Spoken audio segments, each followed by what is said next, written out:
Hello viewers, welcome back to our channel. இன்னைக்கு நம்ம பார்க்க போகிறது problems children's are not there coming from another world அப்படின்ற இந்த ஒரு அனிமையோட எபிசோட் 2 தான். வீடியோக்குள்ளே போகிறதுக்கு முன்னாடி ஒரு சின்ன இது மட்டும் சொல்லிக்கிறேன். ஆக்சுவலி ஒரு பொண்ணு வந்து கருப்பு கலரில் ரெட் ரோஸ் வச்சுருப்பா, அவளோட பேர் அசுகோ. ரெண்டாவதாக ஒரு பொண்ணு பூனைக்குட்டி வச்சிருப்பா, அவளோட பேர் காசுகாப்பி. மூணாவது இருக்கிறது நம்ம ஹீரோ, அதுக்கடுத்து பிளாக் ரேபிட். ஓகேங்களா? ஸோ இதான் வந்து மெயின் கேரக்டர்ஸ். இவங்களோட பேர் வந்து ஞாபகம் வச்சுக்க வேண்டியது. ஹீரோட பேர் வந்து இசையோமி சக்கையோக்கின்னு வரும், அதெல்லாம் நம்மளுக்கு தேவையில்லாத விஷயம். ஸோ அதனால் நம்ம ஹீரோ ஸ்கிப் பண்ணிட்டு ஹீரோனே வச்சுக்குவோம். அது மட்டும் இல்லாமல் ஒரு மாதத்துக்கு முன்னாடி எபிசோட் 1 அப்லோட் பண்ணேன். ஏன்டான்னு கேட்டிங்கன்னா அந்த வீடியோ வியூஸ் போகாது, யூடியூப் சேனலே வந்து டிஸ்கண்டினியூ பண்ணிட்டேன். இன்னொரு வீடியோ ஒன்று போட்டிருப்பேன், ஒரு வித்தியாசமாக டிஃப்ரெண்ட் டைப்ஸ் ஆஃப் மர்டர்னு சொல்லிட்டு. ஆனால் அதுவும் யூஸ் போகல. சரி ஓகே, யூடியூப்லாம் வேணாம் விட்டேன். அதுக்கப்புறம் இந்த வீடியோ போடும்போது தான் செக் பண்ணி பார்த்தா அந்த வீடியோ 700 வியூஸ், எக்ஸ்ட்ரா ஒரு 30 சப்ஸ்கிரைபர் அப்படி இப்படின்னு சொல்லிட்டு கிராஸ் பண்ணிச்சு. நான் வந்து ஸ்டார்டிங்லேயே சொல்லியிருந்தேன் என்னன்னா அந்த வீடியோ வந்து 200 வியூஸ் தொட்டுச்சுன்னா தான் 2 எபிசோட் போகலான்ட்டு. ஆனால் அது 700 போயிடுச்சு. அப்புறம் என்ன, இத்தனை நாளாக யூடியூபே வேணான்னு கடந்தேன். ஆனால் ஒரு மாதம் கழிச்சு திரும்ப ஒரு பூஸ்டப் கிடச்சிச்சு, திரும்ப காலத்தில் இறங்கிட்டேன். சரி ஓகே, வளரும் பேசாமல் இன்னைக்கு எனக்கு போகலாம். ஐயோ, ஒரு முக்கியமான இன்ஃபர்மேஷன் மறந்துட்டேன்.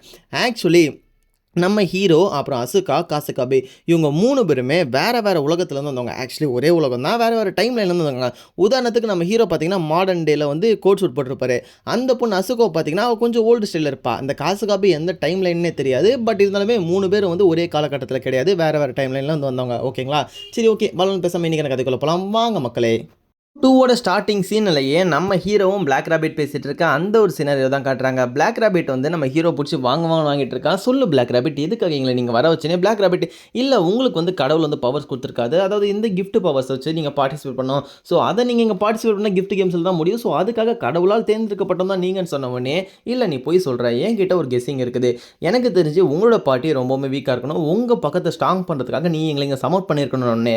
இந்த பக்கம் பிளாக் ரேபிட்டோட மூஞ்சில் ஆடலை எப்போ இவ்வளோ கரெக்டாக கண்டுபிடிச்சுன்னு சொல்லிட்டு மூஞ்ச தொங்க போட்டா. இந்த பக்கம் இவங்களோட பெஞ்சில் வந்து ஒரு நரிப்பெல்லாம் உட்காந்து பார்த்தீங்க. ஸோ போன எபிசோடில் ஸோ அந்த பலனை அந்த சீனை தான் காமிக்கிறாங்க. இந்த நரிப்பெல்லாம் இவங்களோட பெஞ்சில் வந்து உட்காந்தோடனே ஜின் வந்து, அதாவது பிளாக் ரேபிட் கூட ஒரு சின்ன பார்த்தா. ஸோ ஜின் வந்து என்ன சொல்கிறான்னா, ஜின் இங்கே பாருங்க நரிப்பெல்லாம் நீங்கள் வரக்கூடாது, இது வரத்துக்கு உனக்கு ரைட்ஸ் இல்லைன்னொடனே அந்த நரி வயன் மாஸ்டர் ஜின், நான் இங்கே உங்ககிட்ட பேச வரல, நான் பேச வந்து இந்த 2 அழகான பொண்ணுங்கிட்ட. லேடிஸ் இங்கே பாருங்கள், நீங்கள் வந்து இப்போ இருக்கிறது வந்து ஒரு வீக்கான கிளான். அரௌண்ட் இங்கே இருக்கக்கூடிய இந்த கிஃப்டட் கேம்ஸ் இந்த ஒரு ஏரியாலே எந்த ஒரு தொழிலுமே பார்க்காத எங்களோட கிளானில் வந்து நீங்கள் ஜாயின் பண்ணிக்கோங்க. எதுக்காக இந்த மாதிரி ஒரு ஆள்கிட்ட உட்காந்து பேசிகிட்டு இருக்கீங்கன்றான். இந்த பக்கம் நம்ம ஹீரோ பிளாக் ரேபிட் பேசிகிட்டு இருக்கா. அந்த ஒரு தான் வைக்கிறாங்க. சரி சொல்லு, உண்மையை சொல்லு, நீ எதுக்கு எங்களை வர வச்சனே? பிளாக் ரேபிட் ஒத்துக்கிறேன், ஆமாம் நான் தான் உங்களை சமன் பண்ணேன்னு சொல்லிட்டு. பட் அதுக்கான காரணம் வந்து எங்கிட்ட வெயிட்டாக இருக்குது அப்படின்னே இந்த பக்கம் நரிப்பல 2 பேரும் சேர்ந்து ஒரே கதையை தான் மாற்றி சொல்லுவாங்க. ஸோ இதை நான் வந்து ஒரே கதையாக சிம்பிளாக சொல்கிறேன். கிட்டத்தட்ட ஒரு 3 வருஷத்துக்கு முன்னாடி நம்ம பிளாக் ரேபிட்டோட கிளான் தான் வந்து இருக்கிறதுலே ஒரு பெரிய கிளானாக இருந்துச்சு. அதாவது இந்த கிஃப்ட் கேம்ஸ் நடக்கக்கூடிய இந்த ஒரு ஏரியா, ஓகேங்களா? ஸோ இந்த ஒரு ஊருக்குள்ளேயே பெரிய கிளான்னா வந்து பிளாக் ரேபிட்டோட கிளான் தான். பட் அந்த ஒரு பிளாக் ரேபிட்டோட கிளான் வந்து எந்த ஒரு தொழிலுமே பார்த்தாம ஸ்ட்ராங்கஸ்ட் கிளானாக தான் இருந்துச்சு. ஆனால் அந்த ஒரு கிளான் வந்து ஒரு நாள் தோத்துச்சு. யாரால் தோத்துச்சுன்னா அவங்க தான் டீமன் கிங்ஸ். டீமன் கிங்ஸோட பவர்ஸ் வந்து எக்ஸ்ட்ராவலாக இருக்கும். கிட்டத்தட்ட பிளாக் ரேபிட்டோட கிளான் வந்து கேமில் பார்ட்டிசிபேட் பண்ண ஒரே செகண்டில் அவங்க தோத்துட்டாங்க. ஸோ இந்த அளவுக்கு டேஞ்சரான ஒரு கிளான் தான் வந்து டீமன் கிங்ஸோட கிளானு. சரி, கேமில் தோத்துட்டா நீங்கள் வந்து வேற ஒரு கேம் ஆடுறது தானே, எதுக்காக கஷ்டப்படுறீங்கன்னா, இல்லை அதுதான் கிடையாது. ஒரு கேமில் நம்ம தோத்துட்டோம்னா நம்மளுடைய கிளான் இருக்கக்கூடிய கொடியையும் அந்த கிளானோட பேரையும் வந்து பிடிங்கிறாங்க. ஸோ அதனாலே எங்களோட பிளாக் ரேபிட் கிளான் வந்து பேர் போய் நோ நேம் கிளான் சொல்லிட்டு தான் நாங்கள் அழைக்கப்பட்டு இருக்கோம்.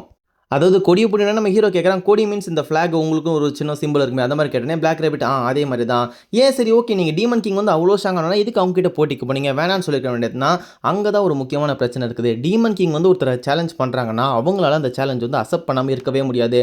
அவங்க விருப்பம் இருக்குதோ இல்லையோ டீமன் கிங் முடிவெடுத்துட்டா அவங்க விளையாடி தான் ஆகணும் அப்படின்ற மாதிரி சொல்கிறாங்க. ஸோ அதனால தான் டீமன் கிங்ஸோட பவர் வந்து இங்கே இருக்கக்கூடிய எல்லாரோட அதிகமாக இருக்கும். ஸோ அதனாலேயே யாராலையும் அவங்களை ஜெயிக்க முடியாது. அதனால தான் நாங்கள் வந்து தோற்று போனோம். கிட்டத்தட்ட நாங்கள் 3 வருஷத்துக்கு முன்னாடி தோற்று போனாலுமே எங்களோட கிளானில் அரௌண்ட் இப்போதைக்கு 120 மெம்பர்ஸ் இருக்கும். 120 மெம்பர்ஸுமே வெறும் 10 வயசுக்கு கீழே இருக்கக்கூடிய சின்ன பசங்க தான். நீ ஸ்டார்டிங்கில் பார்த்தியா ஒரு சின்ன பசங்க வந்து தண்ணி கொடுத்துக்கிறவங்க, அவங்கெல்லாம் வந்து சும்மா விளையாட்டு தூக்கிட்டு வரல, அவங்க வந்து அக்ரிகல்ச்சர் பண்ணுறாங்க. 10 வயசு பசங்களை வச்சு நாங்கள் விவசாய நிலத்தை நடத்தி தண்ணி ஊற்றி அப்படி தான் வாழ்ந்துட்டு இருக்கோம். எங்களோட கிளானுக்கு ஒரு பேர் கிடையாது. நாங்கள் திரும்ப எங்களோட கிளானை நிலைச்சாகணுன்றதுக்காக தான் உங்களை மாதிரி ஸ்ட்ராங்கஸ்ட் கேரக்டர் நாங்கள் சமன் பண்ணோம் அப்படின்ற மாதிரி பிளாக் ரேபிட் சொல்கிறேன். இந்த பக்கம் நரிப்பல்லாம் அதே தான் சொல்லிட்டு இருக்கான். இந்த பக்கம் நரிப்பல்லாம் பேசுகிற இடத்துல தான் காமிக்கிறாங்க. நரிப்பல் என்ன சொல்கிறேன்னா, ஸோ இது வரைக்கும் நீங்கள் வந்து இவ்வளோ வேஸ்டான கிளானை பற்றி நீங்கள் இருந்திருக்கீங்க, பட் எங்களோட கிளான் அப்படி கிடையவே கிடையாது. நாங்கள் இது வரைக்கும் ஒரே ஒரு சின்ன சிங்கிள் கேமில் கூட எங்களால் இது வரைக்கும் தோற்றதே கிடையாது. நாங்கள் எல்லா கேம்ஸுமே நான் அதில் பார்ட்டிசிபேட் பண்ணிட்டு இருக்கோம். அரௌண்ட் இந்த ஊரில் இப்போதைக்கு பெரிய கிளான் அது நாங்கள் மட்டும்தான் அப்படின்ற மாதிரி சொல்கிறான். இந்த மாதிரி நரிப்பெல்லாம் சொன்னோடனே ஜின்னோட மூஞ்சே மாறி போயிடுது. ஸோ ஜின்னுக்கு வந்து தெரிஞ்சு போச்சு இந்த 2 பொண்ணுங்களும் நம்மளை விட்டு போயிடுவாங்க அப்படின்ற மாதிரி. பட் ஆனால் அங்கே தான் நம்மளுடைய இந்த பிளாக் ஹேர் லேடியோட பேரை வந்து நான் இந்த இடத்துல வந்து தெளிவாக மென்ஷன் பண்ணிக்கிறேன். இவரோட பேர் அசுகோ குடோ. அதுக்கப்புறம் இந்த முயல் வச்சிருக்கா பூனை வச்சிருக்கா பார்த்தீங்களா. ஸோ அவரோட பேர் வந்து காசகாபே. போன எபிசோட் வந்து குறைஞ்சிருப்பேன். ஸோ ஸ்டார்டிங் லெவலில் அதனால் அட்ஜஸ்ட் பண்ணிக்கோங்க. ஸோ ஓகேங்களா. இவரோட பேர் வந்து அசுகா, இவரோட பேர் வந்து காசகாபே. இந்த பக்கம் நம்ம ஹீரோ பிளாக் ராபிட் தான் காமிக்கிறாங்க. பிளாக் ராபிட் வந்து அப்படியே மண்டிட்டு தலை குனிஞ்சு ப்ளீஸ் எங்களுக்கு ஹெல்ப் பண்ணி டீமன் கிங்ஸ் எதிர்த்து போராடணும் அப்படின்னு சொன்னோடனே நம்ம ஹீரோ டீமன் கிங்ஸா இந்த பேரை கேட்கவே ஒரு மாதிரி அத்ரூபமாக இருக்குது. ஸோ வந்து பிளாஸ்டாக இருக்குது. நான் ஏன் இதில் பார்ட்டிஸ் பண்ணக்கூடாதுன்னு சொல்லிட்டு நம்ம ஹீரோ இந்த பக்கம் பிளாக் ராபிட்டை பார்த்து திரும்பி சரி ஓகே நான் உனக்கு ஹெல்ப் பண்ணுறேன்னு அப்படி சொன்ன உடனே நம்ம பிளாக் ராபிட்டோட மூஞ்சே வந்து அப்படியே பிங்க் கலரில் மாதிரி போயிடுது. இந்த பக்கம் நம்ம நரிப்பெல்லாம் கூட்டிட்டு இருந்தால் பார்த்தீங்களா 2 லேடிஸையும். நம்ம இந்த பக்கம் அசுகா என்ன சொல்கிறான்னா சரி ஓகே ஜென்டல்மேன் இப்போ வந்து நீங்கள் சொன்னதெல்லாம் எனக்கு புரிஞ்சு போச்சு. பட் நான் என்னோட விருப்பத்தை சொல்கிறேன். என்னோட விருப்பம் என்னன்னா நான் வந்து ஜின் கூட தான் இருக்க போகிறேன். நான் அவங்க கூட வர போகிறதில்ல அப்படின்னோடனே இந்த பக்கம் காசுகாபே உனக்கு இது ஓகே அவன் கேட்டேன். எனக்கும் இது ஓகே தான். நான் இந்த பக்கம் ஜின் கூட தான் இருக்கணும்னே இந்த காசுகாபே கிட்ட இருந்த பூனை வந்து அழுவுது. அப்பாடா என்னோட பொண்ணுக்கு வந்து ஒரு ஃப்ரெண்ட்ஸு கிடைச்சாங்க. இது வரைக்கும் மனுஷன் ஃப்ரெண்ட்ஸே நான் கிடைக்க மாட்டாங்கன்னு நினச்சேன். பரவாயில்ல ஒரு மண் ஃப்ரெண்ட்ஸ் கிடைந்தானே இந்த துளசி சீன் கிரியேட் ஆகுது. பட் நரிப்பலனுக்கு ஆத்தனம் தாங்கலை. சரிங்க லேடிஸ் நான் சொல்லிட்டு அவனுக்கு வந்து கோவம் அதிகமாக வருது. நீங்கள் இதுக்காக எங்களை வேணான்றீங்கன்னே என்னோட விருப்பம் இது இல்லை. என்னோட விருப்பம் இவங்க கூட தான் இருக்கணும்னே இவன் டென்ஷன் ஆகிட்டு இதெல்லாம் ஒரு விருப்பமானு சொல்லிட்டு மேலே கத்தின்னு எந்திரிக்கிறான். உடனே காசுகாபே என்ன பண்ணுறான்னா அசுகோ என்ன பண்ணுறான்னா அவளுடைய பவர் யூஸ் பண்ணி அவனோட வாயை வந்து மூடுன்னு சொன்னேன். அவனோட வாய் வந்து மூடிக்குது. ஆக்சுவலி இவளுக்கு இருக்கிறது வந்து சைக்கிக் பவர். இவ யாரை பற்றி என்ன சொல்கிறாங்களோ அவங்க அதான் பண்ணுவாங்க. மூடு வாயை மூடு அப்படின்னு சொன்ன உடனே உட்காருன்னு சொன்னேன். ஆட்டோமேட்டிக்காக அவனோட பேக் வந்து சேரில் வந்து உட்காந்துது. அவனால் அசைவம் இல்லை. அவனுக்கு ஒன்றுமே புரியலைங்க. என்ன நடக்குது ஏன் என்னோட உடம்பை கண்ட்ரோல் எடுக்க முடியல அப்படின்ற மாதிரி யோசிச்சுட்டு இருக்கும்போது அவள் வந்து கேள்வி கேட்குறா. இப்போ என்னோட கேள்விக்கு நீ பதில் சொல்லி எனக்கு சில சந்தேகங்கள் இருக்குது. என்னன்னா டீமன் கிங்ஸ்க்கு வந்து பவர் அதிகம் நீயே சொல்லிட்டு அவங்க சேலஞ்ச் பண்ண அக்செப்ட் பண்ண முடியாதுன்னு சொல்றது நீயே சொல்லிட்ட. அப்படின்னா நீ வந்து டீமன் கிங் கிடையாது. நீ ஒரு நார்மல் பிளேயர் தான். பட் நீ எப்படி எல்லா போட்டியிலையும் ஜெயிக்கிற? சரி ஓகே நீ அவ்வளோ ஸ்ட்ராங்கான மெம்பர்னு தெரிஞ்சு உன் கூட எதுக்கு எல்லாரும் சண்டை போட வராங்க அப்படின்ற மாதிரி கேட்ட உடனே இதுக்கு இவன் சொல்கிறான் நாங்கள் என்ன பண்ணோம்னா அவனுடைய எதிரில் இருக்கக்கூடிய டீமோட சின்ன பசங்க பொண்ணுங்களை வந்து கடத்தி எங்களோட கூட வச்சுக்குவோம். நீ வந்து கேமில் பார்ட்டிசிபேட் பண்ணி தோக்கலைன்னா அது அவங்களை தோத்து கொன்றுவன்னு சொல்லிட்டு மிரட்டுவோம் அப்படின்ற மாதிரி சொன்ன உடனே சரி ஓகே அப்படின்னா நீங்கள் வந்து என்ன பண்ணுவீங்க கொன்னுடுவீங்கன்னு சொல்லி மாட்டுவீங்க. ஸோ அவங்க வந்து கேமில் தோத்துறாங்க. அப்போ அந்த பொண்ணுங்களை திரும்ப போயிட்டு வர மாட்டான் கேட்டோன்னே அப்போ தான் வந்து சிரிச்சுக்கிட்டே சொல்கிறான் நான் அங்கே இருக்கக்கூடிய குழந்தைங்களையும் பொண்ணுங்களையும் எல்லாரையும் சேர்ந்து கொன்னுடுவேன். ஸோ அதனால் அவங்க திரும்ப வரத்துக்கு பயந்துடுவாங்க. அவங்க நினச்சிட்டு இருப்பாங்க அவங்க எல்லாம் கஸ்டடியில் இருக்காங்கன்னு சொல்லிட்டு. பட் ஆனால் அது கிடையாது. அவங்க எல்லாரையும் நான் கொன்னுடுவேன் அப்படின்ற மாதிரி சொன்ன உடனே என்ன ஒரு மிருகத்தோன்ற மாதிரி பார்க்குறா. காசுக்கு இவ வந்து இப்படிலாம் ஒரு மனுஷன் இருப்பானான்னு சொல்லிட்டு வெறுக்கிறா. இவ அப்படியே சரி ஓகே நீ போதும் வாய முடின்னு சொன்னி இவனோட வாய் திரும்ப முடிக்குது. இவனுக்கு வந்து கோவம் தாங்கலை என்னடா அப்படி நடக்குதுன்ட்டு. சரி ஓகே என்னோட கேள்விக்கெல்லாம் முடிஞ்சிச்சு நீங்கள் வந்து கிளம்பலான்னு சொல்லிட்டு அவனே சைக்கிக் பவர்லேருந்து ரிலீஸ் பண்ண உடனே இவனுக்கு டென்ஷன் எடுத்து நீ எல்லாம் ஒரு ஆள் என்ன பவர் யூஸ் பண்ணுறியான்னு சொல்லிட்டு அவன் ஒரு டெமி ஹியூமன் தானே நரிவாயம் நினச்சவன் வந்து ஒரு புலிவாயம் போல் பட்டுன்னு புலியா மாதிரி அவளை அட்டாக் பண்ண போக இந்த பக்கம் ஆசுகாபே செத்துடலான்னு பார்த்தா கிடையவே கிடையாது. காசுகாபே என்ன பண்ணனா அப்படியே பிடிச்சி ஒரு ஸ்மாக் போட்டு வச்சிருக்கா. அவனுக்கு ஒன்றுமே புரியல. தெம்மா துண்டு இருக்கா அம்மா பெரிய புலி எப்படா பிடிச்சன்னு கேட்டால் அவளோட சூப்பர் ஹியூமன் ஸ்ட்ரென்த்து போல் அவள் பார்த்துட்டு உனக்கு இவ்வளோ பவர்ஸ் இருக்குதா சரி ஓகே நீ சொன்னல இருக்கிறதுல இங்கே நீ தான் ஸ்ட்ராங்கஸ்ட்னு சொல்லிட்டு சரி ஓகே உங்களை நான் சேலஞ்ச் பண்ணுறேன். நம்ம 2 பேர் கிஃப்ட் கேம்ஸில் போட்டி போடுவோம் அப்படின்ற மாதிரி சேலஞ்ச் பண்ணி அனுப்பிச்சு விட்டுறா. இந்த பக்கம் நம்ம பிளாக் ராபிட் வந்து இந்த பக்கம் இந்த விஷயத்தெல்லாம் கேட்டவனே அவளுக்கு ஒன்றுமே புரியல. அடியே ஊரிலே பயங்கரமான ஆளுகிட்ட போய் வம்பு இழுத்து வச்சுன்னு சொல்லிட்டு 2 பேருக்கு மண்டை மேலே ஒரு தட்டு ஏண்டி எனக்குன்னே வருவீங்களா எதனா ஒரு 7 கூட்டத்தினே இருப்பீங்களா அவன் அப்படி தாங்க போகிறான் நீ இப்படி தாங்க போகிற உங்களை சமன் பண்ணதுக்கு நான் என்ன தான் பண்ண போகிறேனே தெரியலன்னு சொல்லிட்டு புலம்பிக்கிட்டு சரி ஓகே ஒன்றும் பிரச்சனை இல்லை நம்ம கூட ஹீரோ இருக்கான் ஹீரோக்கு பவர் சிக்கும் ஹீரோ ஜெயிச்சிருவான்னு சொல்லிட்டு ஹீரோ நீ இதில் கலந்துக்கிறான்னு சொல்லிட்டு திரும்பி பார்த்தா நான் இதில் பார்ட்டிசிபேட் பண்ண மாட்டேன் அப்படின்னு இவளுக்கு ஒன்றுமே புரியல. ஏன் நீ பார்ட்டிசிபேட் பண்ணி கேட்டவனே நம்ம அதுக்கு வந்து சொல்கிறான் நம்ம ஹீரோ என்ன சொல்கிறேன்னா இது வந்து பொண்ணுங்க எடுத்த முடிவு நான் பொண்ணுங்க டிசிஷன் வந்து தலையிட மாட்டேன்னு. இந்த பக்கம் ஆசுகாபே பரவாயில்லையே கரெக்டாக புரிஞ்சுக்கணுன்னே இவளுக்கு ஒன்றுமே புரியல. ஐயோ ஏதோ பண்ணுறாங்க. சரி ஓகே இப்போதைக்கு என்கிட்ட ஒரு பிளான் இருக்குது. நம்ம வந்து 1000 கேம்ஸுக்கு போவோம். அந்த இடத்துக்கு போனால் உங்களுக்கு என்ன சூப்பர் பவர்ஸ் என்ன கொஞ்சம் எக்ஸ்ட்ராவாக தர முடியும். ஸோ அவங்க வந்து என் ஃப்ரெண்ட் இருக்காங்க அவங்க வந்து நம்மளுக்கு ஹெல்ப் பண்ணுவாங்க. இந்த மாதிரி புது கிஃப்ட் கேம்ஸுக்கு வந்து அவங்களுக்கு வழி சொல்லுவாங்க ஐடியா சொல்லுவாங்கன்னு சொல்லிட்டு புலம்பிக்கிட்டே கூப்பிட்டு போகிறா. அந்த பக்கம் கொஞ்சம் தூரம் முன்னாடி போனேன் ஒரு கடையை பார்த்து இதுதான் கிஃப்ட் 1000 கேம்ஸ்னு கேட்டோன்னே ஆமாம் இது உள்ளேருந்து ஒரு சத்தம் வருது என்னன்னு பார்த்தா யாரோ ஓடி வராங்க பிளாக் ராபிட்னு சொல்லிட்டு. அதுக்குள்ளேருந்து பார்த்தா ஒரு சின்ன பொண்ணு எகிரி ஓடி வந்து நம்ம பிளாக் ராபிட்டை கட்டி பிடிச்சி அப்படியே ஊர்ந்து போய் கீழே விளையாடுறாங்க. அப்படி விழுந்தவொடனே பிளாக் ராபிட் மேலே அந்த பொண்ணு படத்தை பாருங்களேன் சிக்கி சிக்கி சிக்கி சிக்கி சிக்கி சிக்கி சிக்குன்னு வத்தி தேய்ச்சிருக்குது. இதை பார்த்தின அடியே என்னடி தேய்ச்சிருக்குது. இதை பார்த்தின அடியே என்னடி பண்ணன்னு சொல்லிட்டு இப்படி தூக்கி கிடாசனோடனே நம்ம ஹீரோ பார்க்க வந்து விடுவா. நம்ம ஹீரோ சின்ன பொண்ணை கேட்ச் பண்ணுவோன்னு பார்த்தா மூஞ்சிலே ஒரு கிக் அவுட் லேண்ட் பண்ணி அந்த பொண்ணு அடியே ஒரு சின்ன பொண்ணு கிட்ட போய் தான் ஒரு ஸ்ட்ரென்த்தை கம்மியான மாதிரி புலம்ப. இந்த பக்கம் இவங்கெல்லாம் பேசி முடிச்சு இவனோட கடைக்குள்ளே போகிறாங்க. இவளோட பேர் வந்து சிரேயோஷா.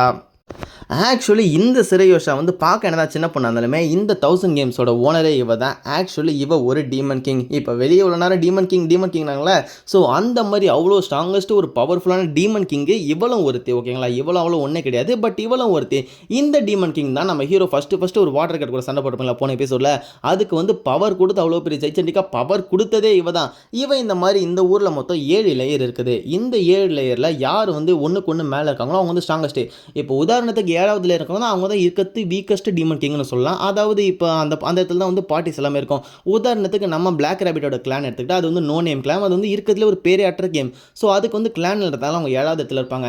நான் வந்து கொஞ்சம் ஸ்ட்ராங்கஸ்ட் இருந்தால நான் வந்து 4வது இடத்துல இருக்கேன். ஸோ நான் வந்து இவங்களெல்லாம் கம்பேர் பண்ணும்போது பவர் அதிகம். ஸோ நானும் ஒரு டாப் 3 டாப் 4 வருவேன் அப்படின்ற மாதிரி அவளோட பெருமையை பீத்திக்க, இந்த பக்கம் இவ இந்த மாதிரி பெருமையாக சொன்னோடனே அப்படின்னா நீ ஒரு டீமன் கிங்கான்னு சொல்லிட்டு நம்ம ஹீரோ எந்திரிச்சு உன்னை நான் சேலஞ்ச் பண்ணேன், நம்ம 2 பேரும் ஒரு போட்டி போடணும்னு கேட்டவொடனே அவ்வளோதான் பிளாக் ரேபிட் மூஞ்சில் ஈயாடலை. அடே எங்கே கூட்டு வந்தாலும் எனக்கு 7 தான் இருப்பீங்களாடான்னு சொல்லிட்டு அவள் புலம்பிட்டு இருக்கா. இந்த பக்கம் சிரையோஷா டீமன் கிங்கிட்டே சேலஞ்ச் பண்ணியான்னு சொல்லிட்டு ஒரு கார்டு எடுத்துட்டு ஒரு சொடக்கு போடுவான் பாருங்க. அப்படியே அவங்க இருந்த கடை வந்து வேற ஒரு டிமென்ஷனுக்கு போயிடும். கேட்டால் அது வந்து அவரோட செஸ் போர்டு மாதிரி, இது வந்து கேம் போர்டாம்.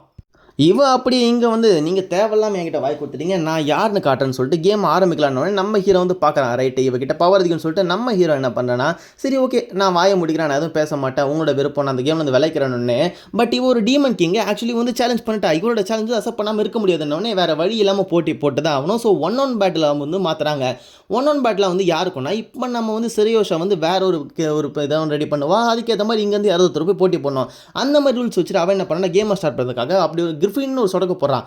பார்த்தா அந்த பக்கம் வந்து ஒரு கிரிஃபின் வந்து வருது. அதாவது கிரிஃபின்னா அது வந்து கொஞ்சம் தெளிவாக எக்ஸ்பிளைன் பண்ண பின்னாடி இப்போ கேம் வந்து ஸ்டார்ட் ஆக போகுது. கேமில் போட்டி போடுறது யாருன்னா பார்த்தீங்கன்னா நம்மளுடைய காசுக்காபே தான். பார்க்கவே நோஞ்ச மாதிரி இருந்தாலும் சூப்பர் ஸ்ட்ரென்த்னு சொல்லிட்டு அவள் தான் வரலாம் என்னமோ. சரி ஓகே, ரூல்ஸ் வந்து தெளிவாக எக்ஸ்பிளைன் பண்ண ஆரம்பிக்கிறாங்க. என்னன்னா இந்த கிரிஃபின் வந்து உங்களை கூட்டு போய் ஒரு ரவுண்ட் அடிச்சுட்டு வரும். அது ரவுண்ட் அடிச்சுட்டு வர வரைக்கும் நீங்கள் வெயிட் பண்ணோம். அதாவது இது சாதாரண வெயிட் பண்ணக்கூடாது, அதோட மேலே ஏறது கூட பறந்துட்டு வரணுன்றா.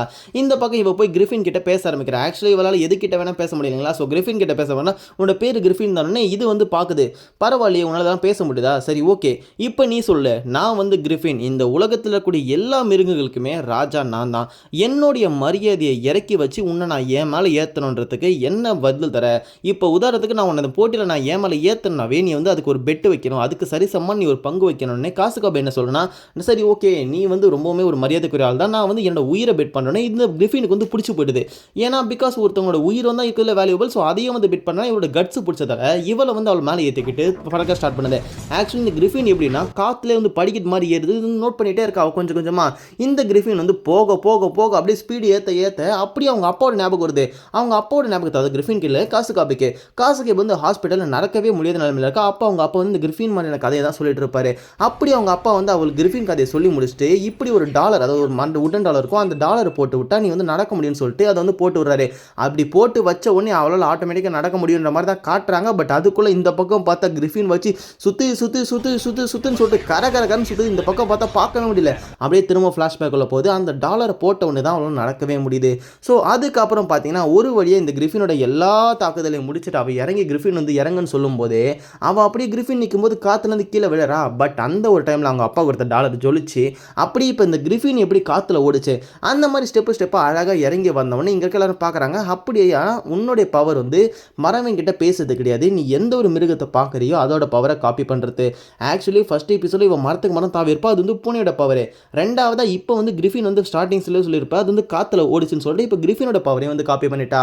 இவன் இந்த மாதிரி லேண்ட் ஆனோடனே அந்த சிரியோஷ் அந்த டீமன் கிங் வந்து கேட்குறா, சரி உன்னோட பவர் எப்படி, உனக்கு ஃபிசிக்கல் அபிலிட்டியா இல்லை திங்ஸில் வந்தோடனே அவள் வந்து ஒரு திங் எடுத்துக்க மாதிரி அந்த கழுத்து டாலர் தான் வந்து இந்த உடன் திங் தான் எனக்கு பவர் தருது. இதை பார்த்து முடிச்சுட்டு சரி ஓகே ஒரு வழியாக நீங்கள் சொன்ன மாதிரி வந்து கிஃப்ட் கேம்ஸில் ஜெயிச்சிட்டீங்க, உங்களுக்கு என்ன கிஃப்ட் தரலாம் அப்படின்ற மாதிரி யோசிச்சுட்டு 3 பேர் கையிலையும் ஒரு சொடக்கு பண்ணி கிஃப்ட் கார்ட்ஸ் அவர் வைக்குது. என்னடா இது வெறும் கார்டுன்னு சொல்லிட்டு நம்ம ஹீரோ பார்க்க பிளாக் ரேபிட் ஆடினது வெறும் கார்டா, இதுதானே கிஃப்ட் கார்டு இருக்கிறதுலே ஒன் ஆஃப் த ரேரஸ்ட் ஒரு ஐட்டம் சொல்லிட்டு இதில் என்ன பேருக்கு போடுறதோ அந்த மாதிரி ஒரு பவர்ஸ் நம்மளுக்கு கிடைக்கும் அப்படின்ற மாதிரி சொல்கிறாங்க. இந்த பக்கம் நம்ம ஹீரோ மேலே வந்து டீமன் கிங்க்கு ஒரு ஆர்வம் வந்து இந்த சிரியோஷான குட்டி பொண்ணுக்கு ஆர்வம் வந்தானே அவனுக்கு என்ன வந்துருதுன்னு பார்த்தா ப்ளூ கலரில் அன்னோன் ஒரு கார்டு வந்துருக்குது. பார்க்குறா அன்னோன் கார்டா, அப்படின்னா இவங்ககிட்ட ஏதோ ஒரு டிஃப்ரென்ஸ் இருக்குது. ஆக்சுவலி இந்த கிஃப்ட் கார்ட்ஸ் வந்து ரேண்டமாக தான் செலக்ட் ஆகும். இவங்க எல்லாம் அதை வாங்கிட்டு கிளம்பிட்டு இப்போ நேராக எங்கே வராங்கன்னா, இதாவது பிளாக் ரேபிட்னு சொல்லி பார்த்தீங்களா இருக்கிறதுலே பெரிய கிளான் சொல்லிட்டு அவங்க கிளானாக இருந்தப்போ அவங்களுக்கும் ஒரு ஏரியா வச்சிருப்பாங்க. அந்த ஏரியாக்குள்ளே வந்து நம்ம ஹீரோ வந்து பார்க்குறான். பார்த்தா அப்படியே அது வந்து ஒரு பாலைவனம் மாதிரி பழங்காடு மாதிரி இருக்குது. அந்த பழங்கால நம்ம ஹீரோ ஒரு பொருள் எத்தனாவே அது அப்படியே காற்றுலே கரைஞ்சி போகுது. சரி ஓகே பிளாக் ரேபிட் நீங்கள் இந்த இடத்துக்கு வந்து எத்தனை நாள் இருக்கும், எத்தனை வருஷத்துக்கு முன்னாடி சேர்த்து பண்ணணுன்னே, நாங்கள் இது வந்து பார்க்க அதிகமாக இருந்தாலுமே நாங்கள் ஜஸ்ட்டு 3 வருஷத்துக்கு முன்னாடி தான் தோற்று போனோம் அப்படின்னா நம்ம ஹீரோ வந்து பார்க்குறான். ஆனால் இந்த இடம் வந்து பழுது போனதை பார்த்தா 200 வருஷம் ஆகிற மாதிரி இருக்குது. ஸோ இப்போவே புரியுது டீமன் லார்ட்ஸோட பவர் எந்த அளவுக்கு அப்படின்னு சொல்லிட்டு. அப்படியே இந்த சீனை கட் பண்ணிட்டு ஒரு வீட்டுக்குள்ளே ஏதோ ஒரு 2 பேர் என்னமோ பண்ணுறாங்க. பார்த்தா அந்த நரிவான் என்னால் ஒரு பொண்ணு ஏறி உட்காந்துட்டு அவன் கழுத்தை போட்டு அப்படியே அவன் கத்துறான். என்னடா நடக்குதுன்னு பார்த்தா அவன் ஒரு டிராகுலா டீமன் கிங்கு, நீங்கள் நினைக்கிற மாதிரி கிடையாது. ஸோ அவன் வந்து என்ன பண்ணானா அந்த வேம்பஸ் அப்படி கடிச்சு வந்து ரத்தத்தை கொடுத்து அப்படியே பவர் ஏற்றும். ஸோ அந்த மாதிரி இவளுக்கு வந்து உனக்கு பவர் தான் ஏற்றிருக்கேன்னு சொல்லிட்டு பார்த்துட்டு இருக்கா. பார்த்தா இவ்வளோ ஒரு டீமன் கிங் தான். இதோட எபிசோட் 2 முடியுது. ஸோ ஹே காய்ஸ், ரொம்ப நாள் கழிச்சு வந்து நான் வந்து என்னன்னா ஃபர்ஸ்ட் எபிசோடு அப்லோட் பண்ணும்போது வந்து இந்த வீடியோ வியூஸே போகாது, இதோட சேனலே முடிச்சிடலான்னு சொல்லிட்டு நான் தூக்கி போட்டேன். நிஜமாக யூடியூப் பக்கமே வரல, சேனல் பக்கமே பார்க்கல. இப்போ ஒரு மாதம் கழிச்சு பார்த்தா அந்த வீடியோ வந்து 700 வியூஸ், அதோட ஒரு 30 சப்ஸ்கிரைப் எக்ஸ்ட்ரா வரீங்க ப்ரோ, புது சப்ஸ்கிரைப்னு சொல்லிட்டு ஒருத்தர் கமெண்ட்லாம் பண்ணிக்கிறாரு. அதை பார்த்துட்டு நான் நினச்சேன் அந்த வீடியோ வந்து 200 வியூஸ் தானா தான் எபிசோட் 2 போடுவேன் அப்படின்னு நினச்சேன். பட் அது போகவே இல்லைன்னு விட்டுட்டேன். இப்போ பார்த்தா 700 வியூஸ் வரண்ட ஒரு 1K கிட்ட போயிடுமா. ஸோ வந்து எனக்கு வந்து அப்படியே அவ்வளோதான் திரும்ப ஒரு பூஸ்டப் ஆயிடுச்சு. ஆனால் இப்போ என்ன ட்விஸ்ட்னா எபிசோட் 2 அப்லோட் பண்ணிட்டல, இது வியூஸ் போகாது, சத்தியமாக இது வியூஸ் போகாது. சரி ஓகே பரவாயில்ல, திரும்ப போட்டே இருப்போம், என்னைக்காச்சும் ஒரு நாள் ரீச் கிடைக்கும். இந்த 700 வியூஸ் எப்படி நான் உடஞ்சி போன நேரத்தில் ஒரு மாதம் கழிச்சு நான் தூண்டி விடுச்சு, அதே மாதிரி இதையும் வந்து தூண்டி விட்டு நம்ம வந்து திரும்ப வரலாம். ஓகேங்களா? ஸோ வந்து இப்போ தான் யாராச்சும் இந்த வீடியோ பார்க்க மறக்காம லைக் பண்ணிட்டு ஷேர் பண்ணிட்டு சப்ஸ்கிரைப் பண்ணுங்கள். புது ஆல்ஸ்லாம் பார்க்குறவங்கன்னு நினைக்கிறேன். அப்புறம் என்ன வளரத்துன்னு தெரில, எதனா அந்த கமெண்ட்டில் தட்டி விட்டு போயிடுங்க. பாய் மூச்சு வாங்குது.